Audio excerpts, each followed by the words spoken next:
Assalamualaikum warahmatullahi wabarakatuh. Sampurasun. Apa kabar anak-anakku semuanya? Apa kabar kelas 7A sampai kelas 7K?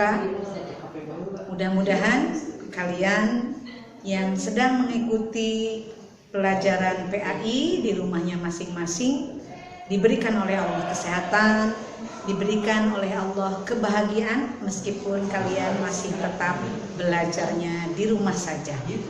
Anak-anakku sekalian, Ibu tetap mengingatkan kepada kalian jangan terlalu banyak keluyuran, jangan terlalu banyak keluar rumah. Kalaupun kalian keluar rumah dengan sangat terpaksa, jangan lupa dengan 3M ya. Memakai masker, menjaga jarak, dan selalu mencuci tangan dengan sabun.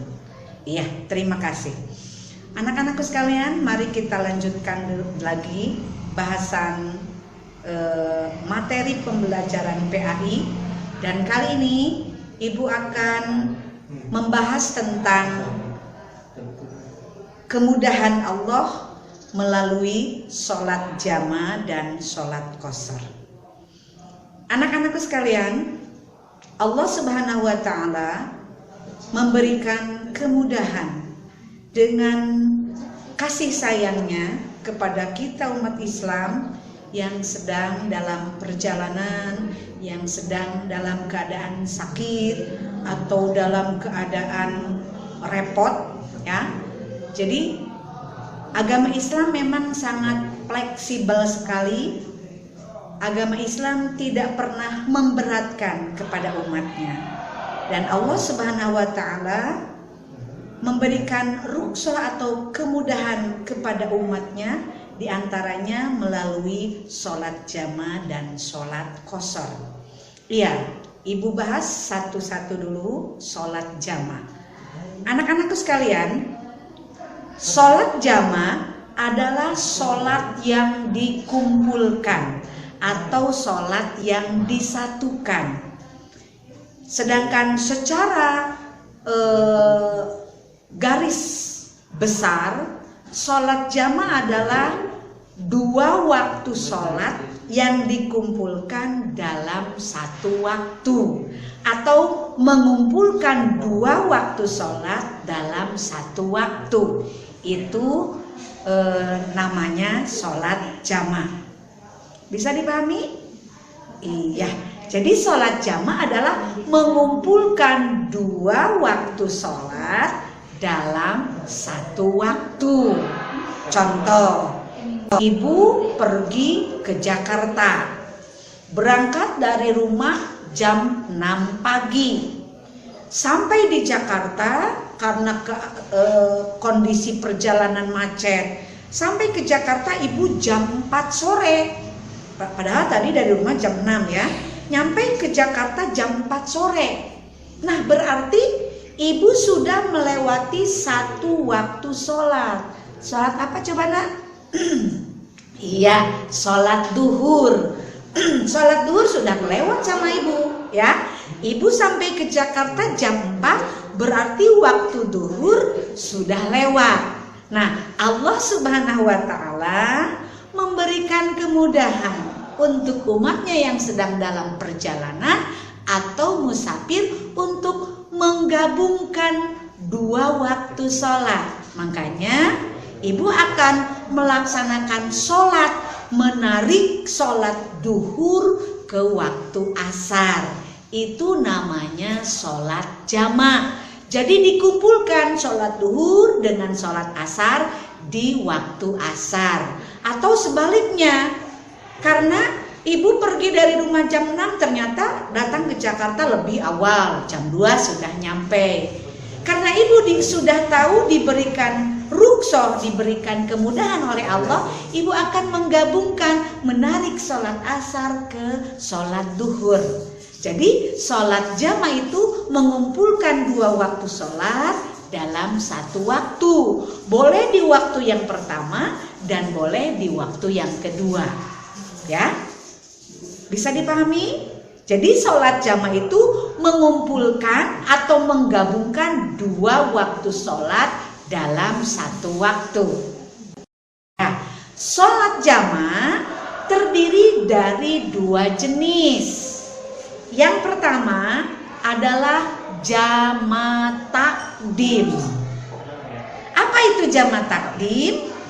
Jamaah takdim yaitu mengumpulkan dua waktu sholat di waktu yang pertama.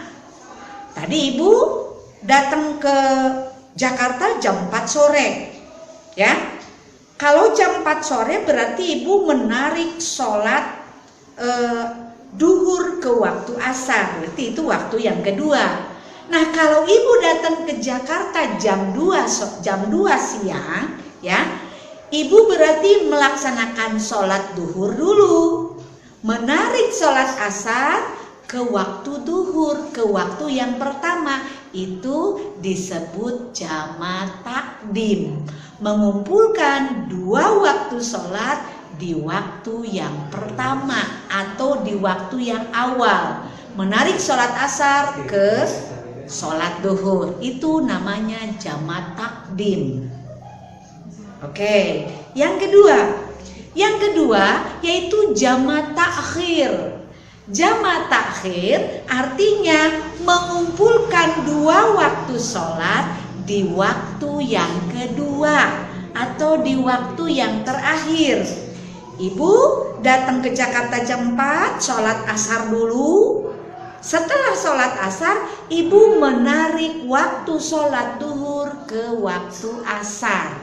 Itu namanya jamaah takhir, ya. Jadi jamaah takdim mengumpulkan dua waktu sholat di waktu yang pertama, sedangkan jamaah takhir mengumpulkan sholat dua waktu sholat di waktu yang kedua. Takdim yang pertama, takhir yang kedua, ya.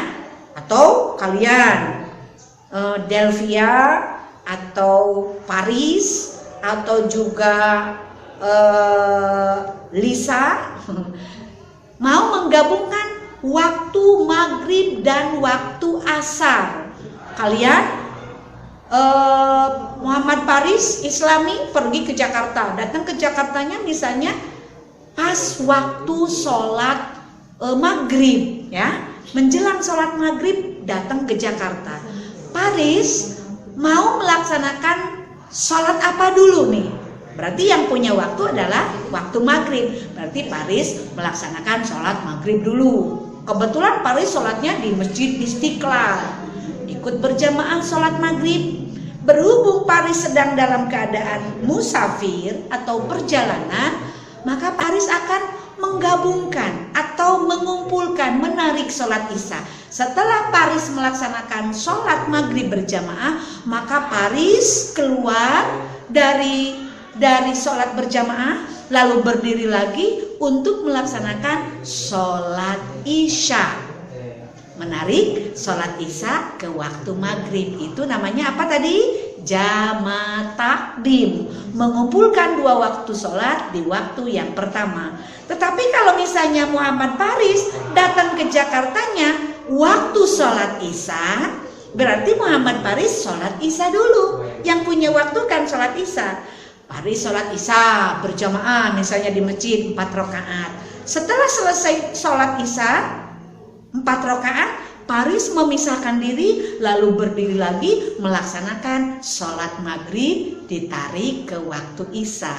Itu namanya jamaah takhir. Paham ya nak? Sholat jamaah tidak merubah rakaat, ya, tetap rakaatnya masih 4. Jadi kalau ibu menjamah sholat duhur dengan sholat asar, sholat duhur 4 rakaat, sholat asar 4 rakaat, hanya waktunya aja dalam satu waktu. Paham ya nak? Iya. Sholat jamaah takdim dan jamaah takhir boleh dilaksanakan kalau memenuhi syarat-syarat tertentu. Jadi ada syaratnya. Jadi jangan asal aku mau sholatnya digabung-gabungkan nih, mengpeng rine atau mengpeng salse, gak boleh ya. Orang yang boleh melaksanakan sholat jamaah hanya orang-orang yang memiliki syarat-syarat tertentu. Di antaranya orang yang boleh melaksanakan sholat jamaah yang pertama, ya, catat atau kalian boleh diingat, syarat sholat jamaah yang pertama adalah sedang dalam perjalanan jauh kurang lebih 90 km. Jadi kamu sedang perjalanan dan jarak tempuh yang dilaksanakan oleh kalian itu kurang lebih 90 km, 86 sampai 90 km. Jadi kalau perjalanannya mencapai 86 sampai 90 km, boleh kamu menjamak sholat, baik jamak takdim ataupun jamak takhir. Kalau misalnya Alisa perjalanannya hanya dari sini ke Bandung. Bandung berapa kilo coba? Sumedang Bandung, jarak Sumedang Bandung hanya 42 kilo. Itu tidak termasuk syarat sholat jamaah. Jadi tidak boleh dijamaah kalau ke Bandung, karena Bandung dekat, tidak memenuhi syarat jarak tempuhnya, ya. Jadi sholat jamaah boleh dilaksanakan apabila kita sedang perjalanan dengan jarak 86 sampai 90 km. Yang kedua, syarat jamaah yaitu apabila dalam keadaan sakit, ya, sakit keras. Contoh, orang yang punya penyakit cacar itu biasanya tidak boleh kena air, tidak boleh banyak kena angin, tidak boleh banyak bergerak, ya. Atau yang punya penyakit tipes, yang punya penyakit tipes itu harus bed rest, tidak boleh banyak gerak. Nah, orang yang kebetulan punya sakit seperti ini boleh melaksanakan sholatnya di jamaah, ya, disatu-satukan atau digabung-gabungkan, sholat maghrib dengan sholat isya, sholat duhur dengan sholat asar, ya. Nah, kalau sholat subuh, sholat subuh tidak boleh digabung, hanya sholat subuh saja, ya. Yang ketiga, syarat sholat jamaah. Yang ketiga, syarat yang ketiga yaitu dalam keadaan repot atau dalam keadaan sibuk, ya. Sibuknya itu sampai betul-betul sibuk. Kalau sibuknya hanya mengerjakan LKS atau mengerjakan tugas-tugas ibu bapak guru, itu tidak termasuk. Ini sibuknya misalnya nih, sibuk atau repotnya misalnya sedang rapat, ya, sedang rapatnya yang sangat-sangat maha penting, itu boleh melaksanakan sholat jamaah. Itu tiga, ya. Yang keempat, dalam keadaan hujan deras, angin kencang, itu boleh juga. Hujan deras, angin kencang, ketakutan banjir dan ketakutan ada longsor dan lain sebagainya, akhirnya kalian bisa untuk melaksanakan sholat jamaah, ya. Itu yang keempat. Lalu yang kelima, tadi yang pertama dalam keadaan perjalanan jauh dengan jarak tempuh 90 km, 86 sampai 90 km, atau dalam keadaan sakit. Yang kedua, lalu dalam keadaan repot atau sibuk. Yang keempat yaitu hujan deras, hujan angin deras, karena ketakutan atau kekhawatiran terjadi banjir, terjadi longsor dan lain sebagainya. Boleh, ya. Dan yang kelima yaitu sedang dalam keadaan peperangan. Ibu udah sekarang mah udah nggak ada perang, ya. Makanya kalau tidak ada perang ya tidak boleh menjamak qashar. Itu memang diberlakukannya pada saat Nabi sedang melaksanakan perang Badar. Lalu juga ada perang Khandak, ya. Itu diantaranya dibolehkannya melaksanakan sholat jamaah. Ya, jadi syarat sholat jamaah itu ada 5. Yang pertama dalam keadaan musafir atau perjalanan jauh, dan perjalanan jauhnya pun syaratnya harus 86 sampai 90 km. Yang kedua dalam keadaan sakit, yang ketiga dalam keadaan repot, yang keempat hujan deras, dan yang kelima itu sedang dalam peperangan. Kalau yang 5-5-nya tidak ada pada kalian, makanya tidak boleh kalian melaksanakan sholat jamaah atau menggabungkan sholat atau menyatu-nyatukan sholat. Ya, iya. Sekarang selain ada syaratnya, ada juga sholat yang bisa dan boleh dijamaah. Sholat yang boleh dan bisa dijamaah itu hanya ada 4. Ya, yaitu sholat duhur, sholat asar, sholat maghrib, dan sholat isya. Hanya 4 yang bisa dijamaah, yang bisa dikumpulkan. Selain yang 4 tersebut tidak boleh dijamaah. Ya, apalagi sholat subuh waktunya terpisah jauh, jauh dari waktu sholat isya, jauh dari sholat duhur, waktunya menyendiri, jauh dari sholat duhur dan sholat asar. Makanya sholat subuh tidak boleh dan tidak bisa dijamaah. Jadi sholat yang bisa dijamaah hanya 4, duhur, asar, isya, dan juga maghrib. Ya nak, itu mungkin yang bisa ibu sampaikan pada kesempatan kali ini tentang sholat jamaah. Dan ibu haturkan terima kasih yang sudah mengikuti tentang kemudahan dari Allah melalui sholat jamaah. Sekian, terima kasih. Billahi taufik wal hidayah. Wassalamualaikum warahmatullahi wabarakatuh. Cukup, mantap, bisa kali guys.